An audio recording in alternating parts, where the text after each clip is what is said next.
Futuro Sostenible, los podcasts de BBVA. Hola, bienvenidos a Futuro Sostenible, un podcast de BBVA. Yo soy Paz Palacios. La sostenibilidad no tiene solo relación con el medio ambiente o la economía, sino también con lo social. Por eso abordamos en el episodio de hoy una situación en la que quizá los padres y las madres que nos están escuchando se han visto inmersos. Se trata del consumo de pornografía por parte de los menores. Profundizaremos en este tema de la mano de una experta y de mi compañera Tete Andrés. ¿Nos acompañas?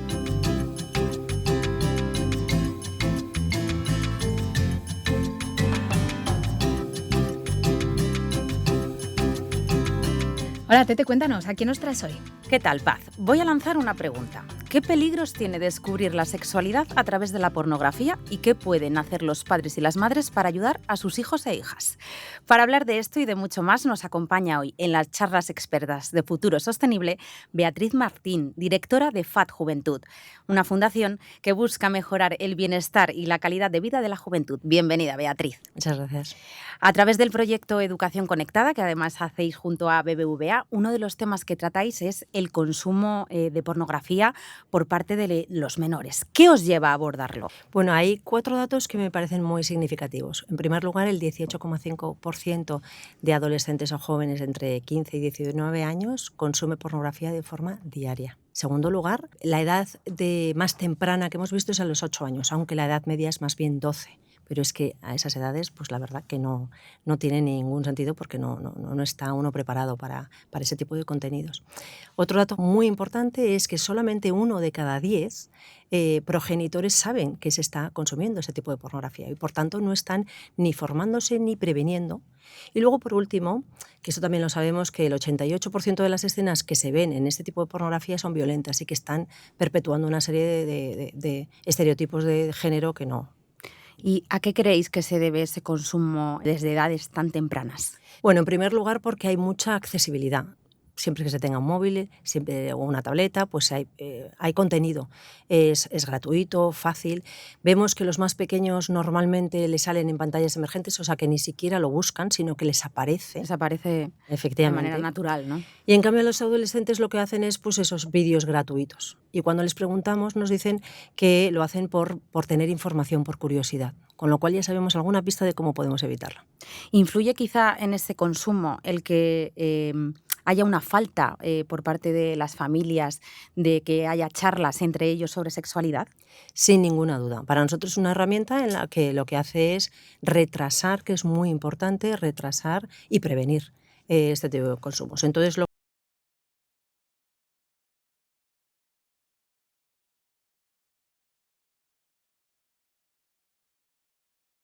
estar hablando desde partes corporales, privacidad, cómo se sienten unas cosas. Todavía no hay sexualidad, pero realmente te prepara para estar en esa comunicación abierta constantemente. Quizá la clave es romper un poco esos tabúes, ¿no?, en torno a la sexualidad y hablar dentro del entorno familiar. Sin duda, porque nosotros yo creo que somos una generación en la que tenemos muchos tabúes, muchas vergüenzas en ese sentido. No hemos tenido una educación afectivo-sexual y entonces pues quizás no pensamos que es tan necesaria. ¿Y qué rol juegan las escuelas en este caso? La verdad es que lo tienen en el currículum y lo que pasa es que tienen una visión más biologicista, ¿no? Entonces se obvia de alguna forma la parte más emocional, más afectiva. Y también la verdad es que tienen una cierta reserva porque es verdad que desde los padres, las familias, pueden pensar que se puede dar contenido pues que no es en la línea moral en la que están, ¿no? Entonces hay veces que prefieren quedarse con lo más sencillo, lo más técnico y no abordarlo de una manera mucho más holística. Clave entonces ese equipo que tienen que hacer entre familias y escuelas, ¿no?, para iniciar esas charlas en torno a la sexualidad. ¿Cómo deben enfocarse por parte de las familias este tipo de conversaciones? ¿Qué recomendarías a los padres y las madres que estén escuchando Futuro Sostenible y no sepan cómo hacerlo? Pues yo diría 5 puntos rápidos. En primer lugar, adaptar el mensaje a cada edad. Como hemos dicho, como se puede empezar desde muy pronto, evidentemente lo que se habla con 5 años no se habla con 16. Entonces esto es muy, muy importante. Pero la primera recomendación, nunca es tarde para empezar. Si no se ha empezado muy pronto, se puede empezar en otros muchos momentos. Por otro lado, sabemos que a nosotros nos da un poco de vergüenza, a ellos también, y entonces hay que tomarlo de una manera de lo más natural posible. Porque son conversaciones que a veces resultan un pelín más incómodos, pero hasta que ya respiras, te pones y luego no es tan difícil. Por otro lado, no usar un lenguaje muy técnico y además dar la charla, sino ser que sea un diálogo. Realmente lo que se trata aquí, si estamos diciendo que tienen cierta curiosidad y que tienen que hacer preguntas, pues dejémosles que hagan esas Escucharles, ¿no? También. preguntas. Claro, y sobre todo cuáles son las dudas que tienen. Y yo diría que otra muy importante es hablar de la diversidad de los cuerpos, porque esto también va a influir mucho en la autoimagen. Y entonces, si se está percibiendo que efectivamente hay un patrón y uno no encaja en ese patrón, pues eso también afecta mucho a otros temas, ¿no? ¿Qué tipo de pornografía consumen los adolescentes? La pornografía convencional está dirigida a hombres, normalmente está muy enfocada en el placer masculino, en el coito, y en cambio se olvida absolutamente del De la placer mujer, femenino. ¿no? Totalmente. Luego hay, por otro lado, que no es nada realista, está muy basado en estereotipos, muchos roles de género, en el que la mujer tiene un rol mucho más pasivo y el hombre mucho más dominante, la mujer pasivo e incluso sumiso. Además, por supuesto, hay una parte de violencia, con lo cual, bueno, pues casi se percibe a veces que la violencia está permitida en pro del placer, si lo pudiéramos decir así, ¿no? También se habla o se ven prácticas de riesgo, como puede ser, por ejemplo, el sexo sin protección. Sin métodos. Efectivamente, sin protección. Y esto es, luego, si se imita, pues sin duda hay muchos problemas. Y por último, son relaciones completamente descontextualizadas, en la que no hay ni comunicación, ni afecto, ni negociación, ni consentimiento, ni nada de nada. Y que no se tiene en cuenta la parte emocional de la persona. Claro, y entonces pues se va un poco al grano, si lo pudiera decir así, y eso evidentemente no es una relación afectiva normal y sexual normal. Beatriz, ¿la sexualización de la imagen de los jóvenes en las redes sociales incrementa el consumo de pornografía? Aquí es curioso, si la ponemos desde el otro lado, las dos cosas serían sí. Es decir, tanto hacia un lado como hacia el otro. Existe la relación, lo más complicado es ver la relación causal, si una produce una cosa o al revés. Si es la sexualización lleva al consumo de pornografía o al revés, ¿no? Que la pornografía lleva a la sexualización. Lo que sí que está claro es que hay una enorme conexión del acceso a pornografía en las redes. Efectivamente, tanto en redes como TikTok o tal, realmente es sencillo, es muy, muy, muy fácil, ¿no? Y bueno, y también hay otro factor importante, que es lo que le llaman la uberización de la pornografía, que es por ejemplo, OnlyFans, ¿no? Que incluso hay personas que consideran, porque como ese contenido está valorado, pues entonces que lo utilizan pues para tener unos ingresos. O sea, que monetizan esa parte también, ¿no? del uso de las redes sociales. Sí. ¿De qué forma impacta el consumo de pornografía en el desarrollo y en la forma de entender la sexualidad por parte de los jóvenes? Porque tiene que impactar de alguna forma. Sin duda. De hecho, estamos haciendo una investigación en profundidad que todavía no la tenemos terminada, pero sí que me gustaría daros una primicia en la que efectivamente cuando les preguntamos a ellos y a ellas nos dicen que el 50% de chicas entre 16 y 29 años dice que el porno les sirve como fuente de inspiración para sus relaciones sexuales. El 56% que les ayuda a aumentar el conocimiento y la competencia, ¿no? Y la comprensión en el sexo. Como podemos imaginar, esto pasa más en chicos que en chicas, pero también es un 42% de las chicas que lo dicen. Muy elevado el porcentaje. Exacto. Entonces, ¿cómo influye esto? Pues que se tienen una imagen de las relaciones sexuales completamente distorsionada, con todas estas cosas negativas de las que hablábamos hace un momento, ¿no?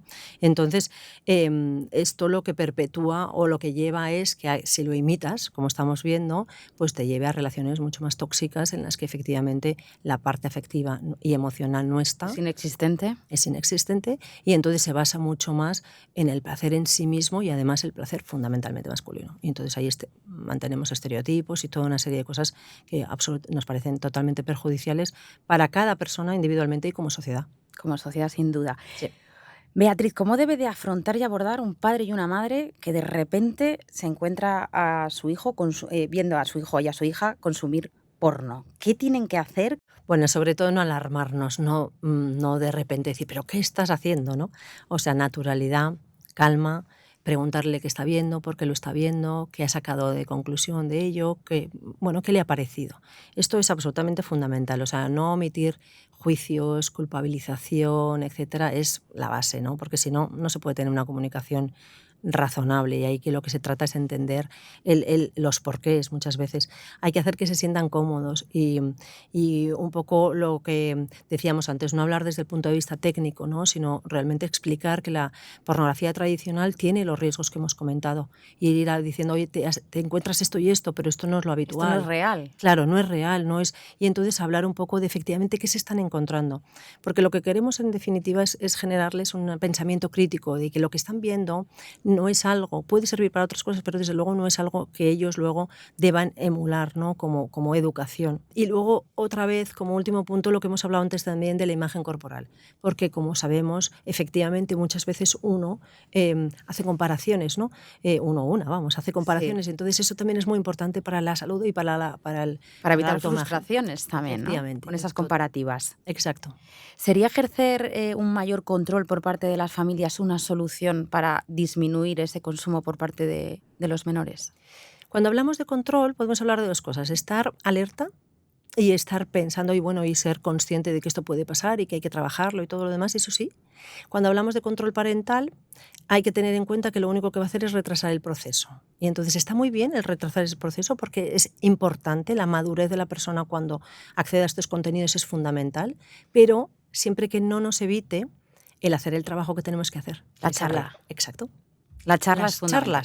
Las constantes charlas a lo largo de la vida. En plural, las charlas previas para evitar llegar a ese punto. Efectivamente. Beatriz, según uno de vuestros estudios, el 24% de los jóvenes se ha planteado subir o ha subido contenido erótico sexual a la red para conseguir seguidores o beneficios económicos. ¿Qué está ocurriendo para que un joven se haga este planteamiento? Bueno, importante decir que efectivamente o se lo plantea o lo hace, es decir, que todavía hay una parte ahí de ideación, ¿no?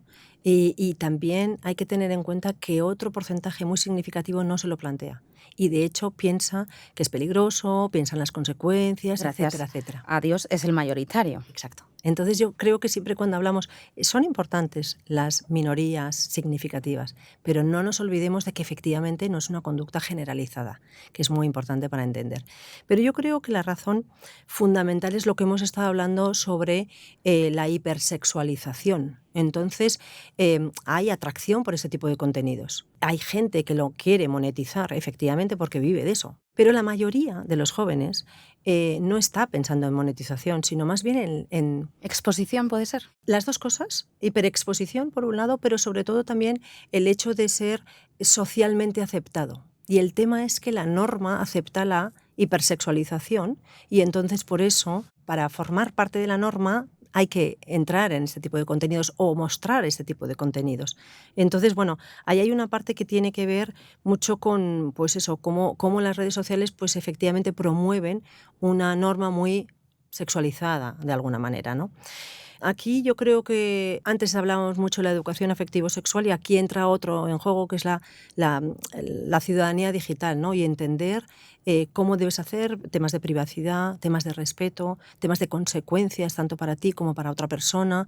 Es decir, hacer una reflexión crítica de a dónde lleva todo este tipo de cosas. Y conocer sobre todo qué hay detrás de las redes sociales. Sí, y también las consecuencias legales. Hemos visto un caso no hace mucho, entonces también consecuencias legales y cosas de este tipo porque hay que tener mucho cuidado. Mucho cuidado. Sí. Pues con el mensaje de precaución terminamos el podcast de Futuro Sostenible. Mensajes muy interesantes que esperamos que sirvan de ayuda tanto a las familias como a los y las jóvenes que estén escuchando Futuro Sostenible y que, bueno, pues que tengan a veces, ¿no?, inquietud por saber qué hay detrás del porno. Esperamos que estos consejos les sirvan de ayuda. Gracias. Muchísimas gracias a vosotros.